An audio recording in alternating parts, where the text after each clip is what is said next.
presented by Mathri Express Music.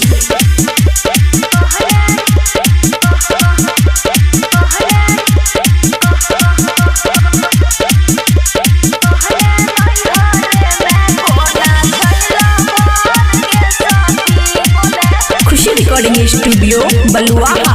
हे गए ससुरा में लागल बड़ा डर गे सखी, हे गए ससुरा में लागल बड़ा डर गे सखी, तो कहने नैहरे में कोना छैला भर गे सखी, तो कहने नैहरे में कोना छैला भर गे सखी।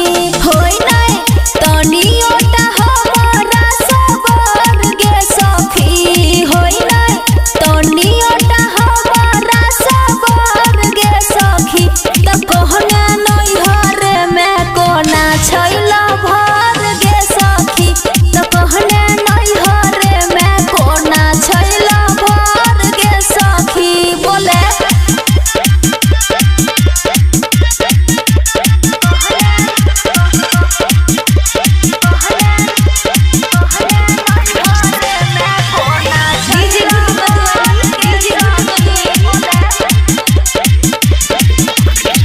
शादी ने भेलै जिंदगी भ गेल जहर गे, भले हम खाके माहुर जेती है जे मर गे,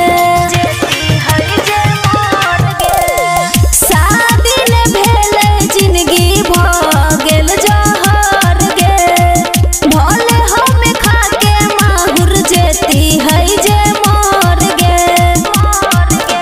कही पगला के हमारो खबर गे सखी, कही पगला के हमारो खबर गे सखी, तो कहने नैहरे में कोना छैला भर गे सखी, तो कही नैहरे में कोना छैला भर गे सखी।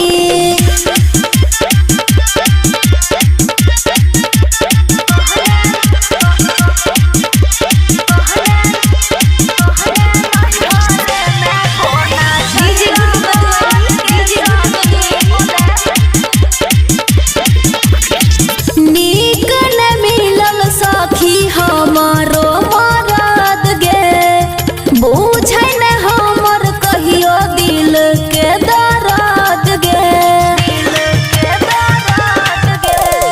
नीक न मिलल सखी हमारो मरद गे, बुझै न कहियो हमर दिल के दर्द गे।